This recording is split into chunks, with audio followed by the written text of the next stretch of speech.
Is there any reason why you allowed the informant, Mr. Nku, to follow you? Before we left, we went to our different cars. So we drove together. In my understanding, I thought maybe Mr. Nku along the way will take another, because we were now following the track to another destination. And that was not discussed whether Mr. Nku will be part of us or will follow us. And you will accept, at least for a moment, that it's not ideal for an informant, especially having given you the necessary information, to be part of your contingent to a potential second crime scene. I would explain this in this way.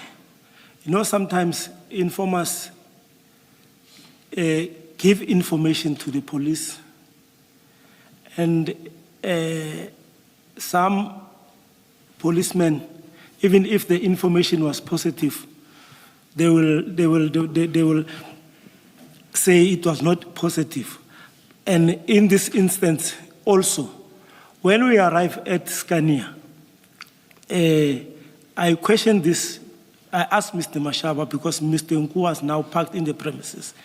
He alluded to me that Nku had a previous experience whereby he gave information to the police, and they even if the information was positive, but they said it was negative.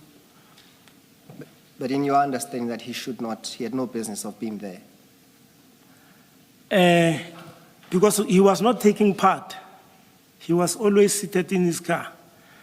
And sometimes when we follow information, we'll drive with the informant, as long as the identity of the informant will be concealed. But there's no concealment here. You go into a potential dangerous situation, which could be actually dangerous for him, who is a civilian. And you have obtained all the necessary information, or was there any other information you required from him? No, according to his explanation, that was only that.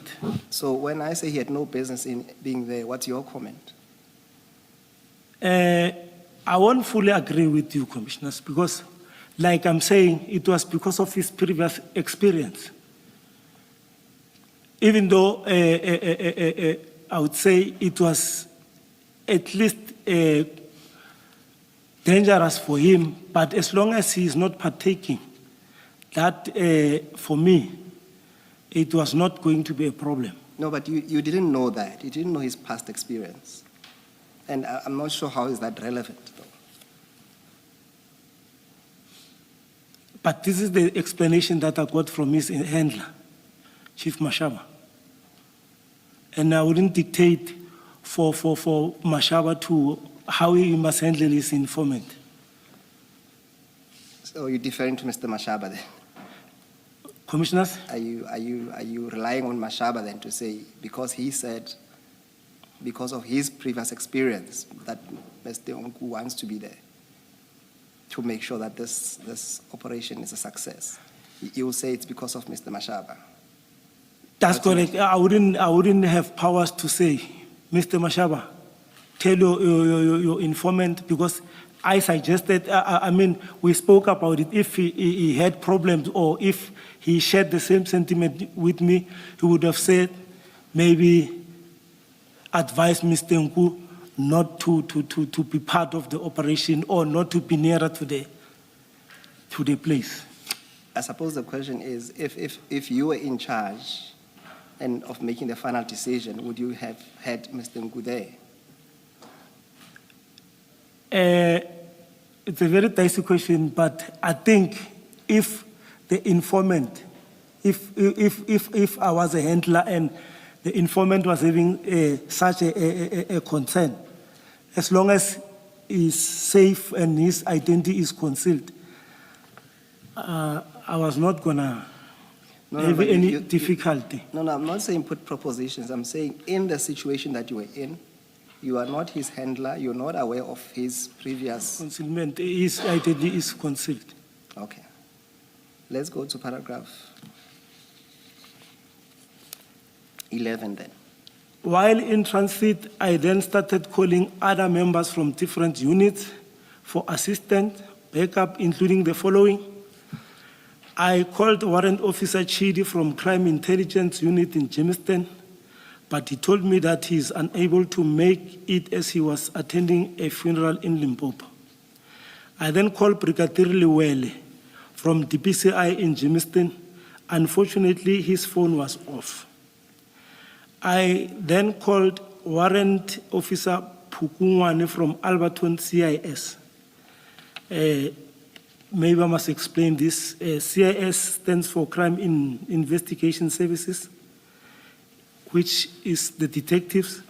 He also could not assist because he said he was not feeling well after taking a COVID-19 vaccine and therefore indisposed. He also indicated he is the one who gave Mr. Mashaba my contacts, as Chief Mashaba called him before calling me for assistance.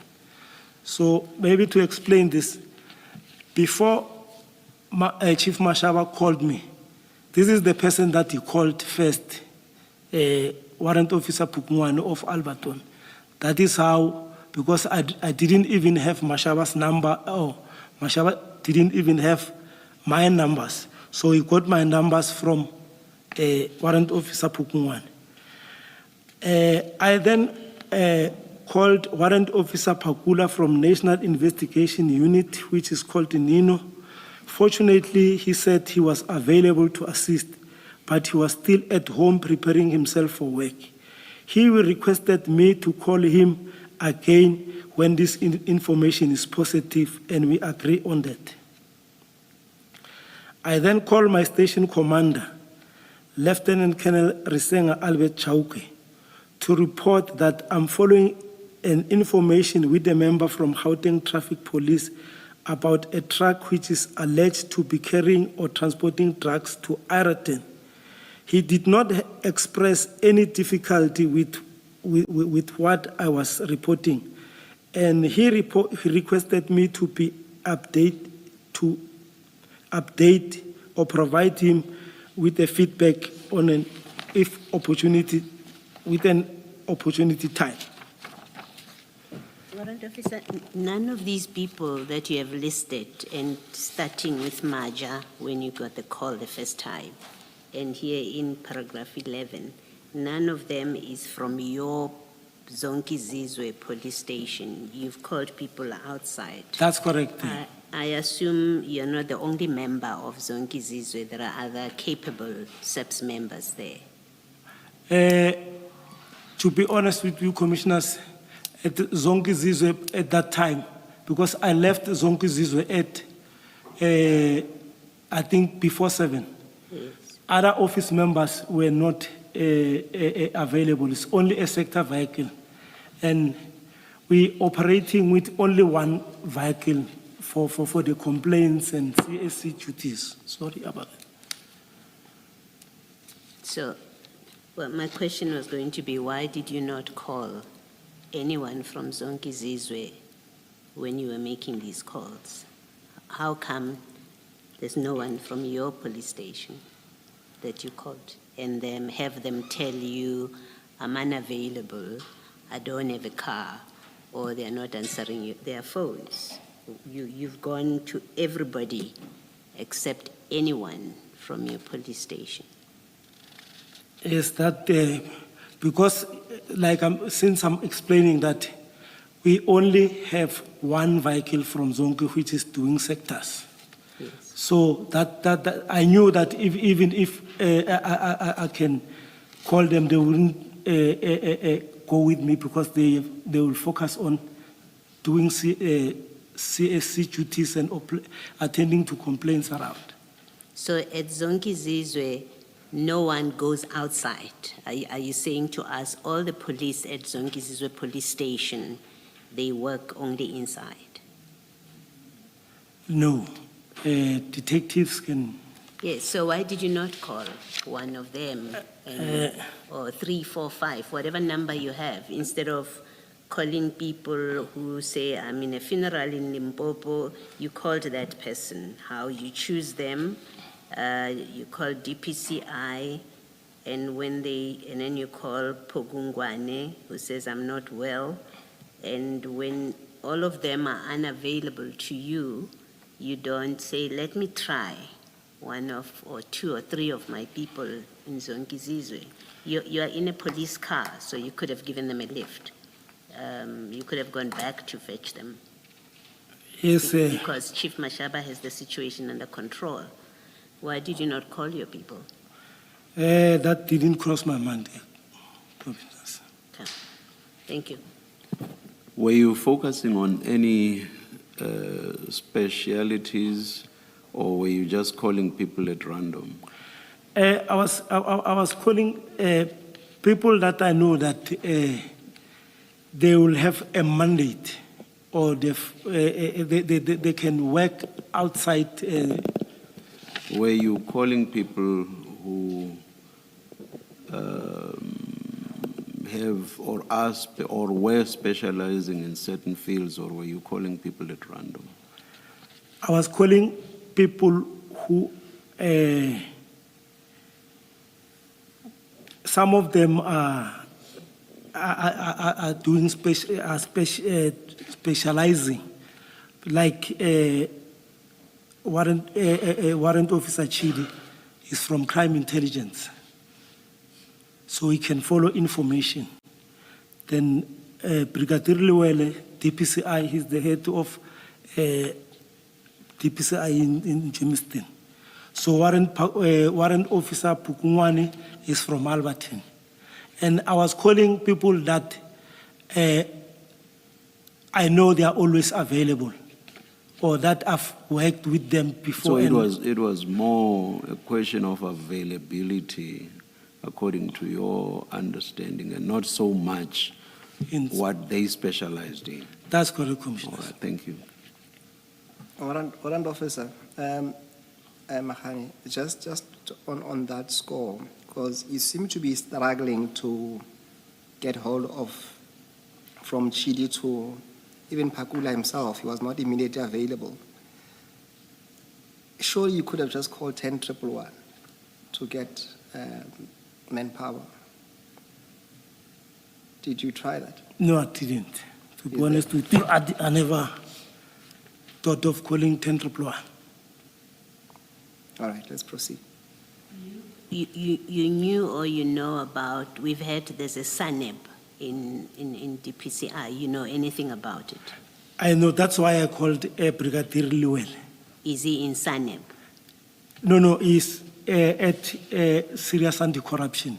Yes. But because I didn't have numbers of a SANEP member at DPCI, so I was going to ask him to organize a SANEP. That was the whole idea of calling Brigadier Lewele. Is he the only DPCI person that you That know? I had that you his know? number. That I had his number. I called Warrant Officer Pakula from National. Fortunately, he said he was available to assist, but he was still at home preparing himself for work. He requested me to call him again when this information is positive, and we agreed. Okay. We then followed the track until we reached Ireton, Omnia Industrial Park, where the container was supposed to be delivered at Scania warehouse. Warrant Officer, just stop there. You are now in Johannesburg. Right inside Johannesburg. Yes, because Ireton is that industrial area next to the FNB Stadium. That's It's about correct. 2 Commissioner. kilometers from the FNB Stadium. Now you are in Johannesburg jurisdiction. You've got Boyson's police station nearby. You've got Deep Kloof, you've got Omonde, you've got Mondio, you've got Central Johannesburg possibly. Even Lenesia is a bit off. Did you call any of those stations to say, we are people from Ekurhuleni. We are now going to be conducting a search operation in your area of jurisdiction. Please give us permission and support. I'll tell you why I'm asking this. We've heard from other witnesses in a different stream who said, because they were from Ekurhuleni, specifically EMPD, when they needed to come and conduct an operation within the Johannesburg area, they reported at the nearest police station to the station commander that we will be conducting an operation in your area. And they signed a book in that station. And that's how they were able to continue to conduct an operation. Now, in this case, you are now in Johannesburg. You are there to search and look for drugs. And you did not contact the police stations that are actually responsible for that area. Let me try and understand whether you contacted them, and if you did not, why you did not contact them. No, I didn't contacted them Why did you not contact them? because already Warrant Officer Pakula, who also has a mandate to handle cases of drugs related and other high profile cases, agreed to say no, he's willing to come and assist. But you say he was only willing to come and assist if the information was positive. That's correct. Meaning you would have had to open the container and establish that the information is positive before you called him. That's correct. Now, Commissioner. how were you going to open that container and, as the chair asked you earlier, verify that there are indeed drugs in that container? Because that's the only way you can verify that the information is positive and then call Pakula. But my main concern is the mere fact of you opening the container. It means you are conducting a search operation in the Joburg jurisdiction, and you are doing so without notifying the police stations that are responsible for that area. True, commissioners. And you did not even ask for backup. What if there was a shootout or something even more serious? No, commissioners, if you follow information that is not violence related, sometimes we take things very easy. When duty calls, you tend to even forget that the so-called death. You just tell yourself that whatever happened, because we were not, if this thing was like a robbery or what we'd have called for backup. But you're following a container that comes from a foreign country and landed at a port in Durban. And according to the information you have, it is carrying drugs. You don't consider that situation to be dangerous? No. Don't you think the owners of those drugs, assuming there were drugs in the container, would want to get hold of their drugs, and they would do anything to stop you from getting hold of them? That was possible. You didn't apply your mind to that at all? No, I'll be honest with you. That never come to. It never come to that extent. And this Nissan van you were driving in, I'm sorry to say, doesn't seem like a fast vehicle. It looks like one of those slow tortoise type vehicles that would take you forever to get anywhere. Commissioners, like I was alluding that when duty calls, sometimes you tend to forget about the dangers that you might face. I would expect a trained policeman to be alert to those things. That's correct. That's why we need a refresher course. Because I was at the college in 1998. The other basic things, we tend to forget them and we don't apply them anymore. I agree. It's a very important remark that the commissioner is making. Also, it was not your area of function. You are a statistics person. It's simply not your area of function. Commissioners, I would like to explain this. The CIMEC, or my duties as an analyst, doesn't confine me from doing other duties out of that scope.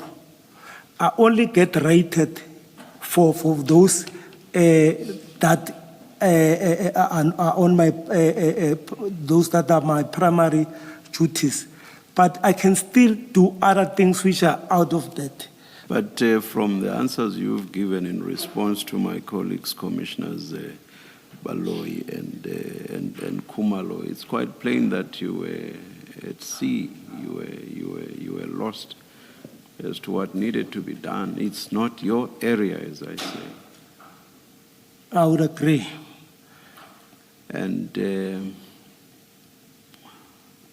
also, you said you go out of the office when you do the environmental assessments, and that you would then attend to whatever may arise incidentally whilst you happen to be out there doing your assigned duties. Do you remember that? That's correct, Commissioners. Now, do you agree that what you were doing here was not incidental?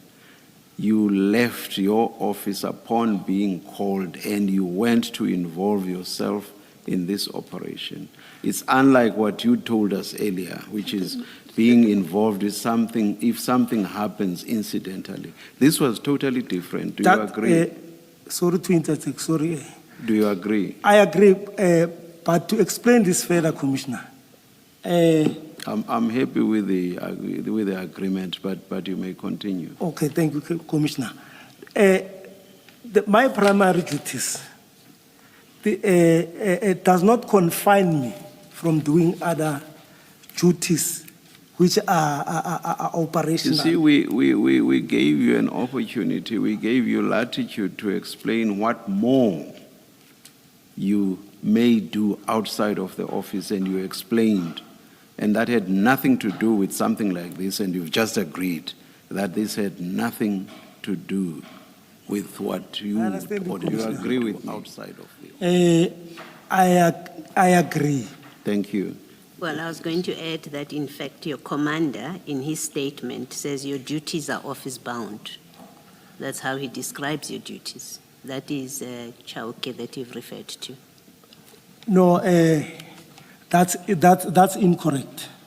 So your station commander doesn't understand your duties when he says, and I quote, "As a commander, I was not aware of the operation since the members' duties are office-bound, doing crime information management coordination for the station." That's what he says about your duties. Like I'm saying, my station commander, I know he wouldn't give a positive statement about me. If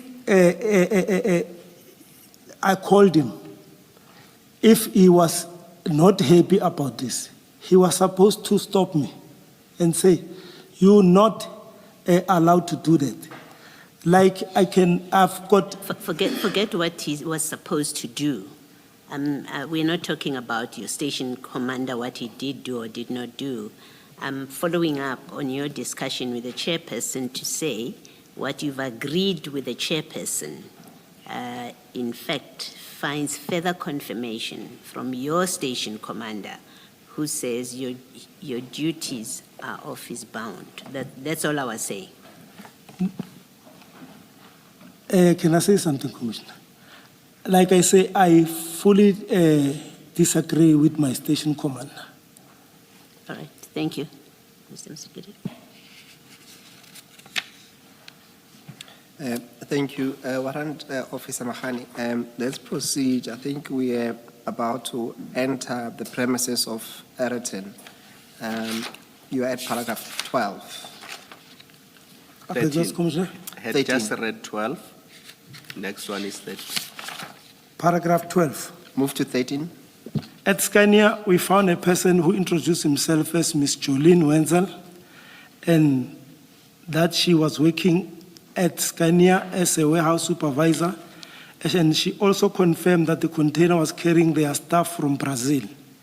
Equally so, Sorry, can I just understand something? The truck, who did it belong to? Was it a Scania truck? Was it a yellow jersey truck? No, the truck, the container was a load for Scania. Yes, I know. Then it the is- truck belongs to Yellow Jersey. I see. Thank you. Perhaps to assist there. So, Commissioner, Scania would have two components. They will have the truck department and the logistics where they transport. But in this case, they are the end user in that the truck by Yellow Jersey was carrying their so-called body parts. They call them the caps. Perhaps, Warrant Officer Magane, let's go to on the Sorry, further- let me just finish my point and then you can clarify.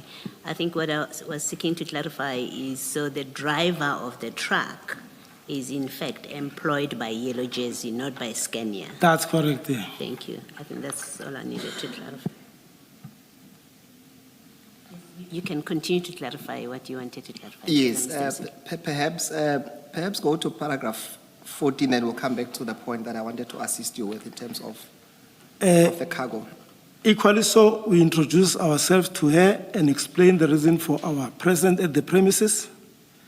We requested Mr. Wenzel and her colleagues to open the container so that we can verify the information. The container was open. At that point, it's still Mr. Mashaba and you only. I understand the presence of Mr. Nku, but I'm referring to police. It was still me. Still and just the two of you. That's correct. All right. The container was open. And except for Mr. Pakula, you haven't called for anybody else at this point who No. is on their way. who's Yes, on their way. during my conversation with Mr. Pakula, he said, even though it's not on my statement, he said he'll try to source other members from his unit. Okay. And Mr. Pakula is based in Pretoria. Yes, head office. Okay, thank you. The container was opened by one of their staff members, and to our surprise, as soon as the doors were open, some black bags started falling from the container and others were trapped at the back of the container.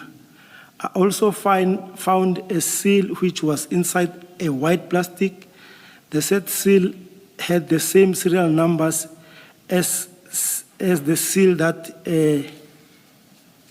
Scania employees has just broken when opening the container.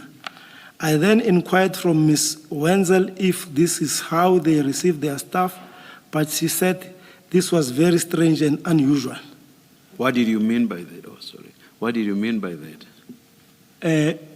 When you say, when you ask if this is how they receive their stuff, what did you mean by that? I meant there's a seal that matches the one that was used to lock the container.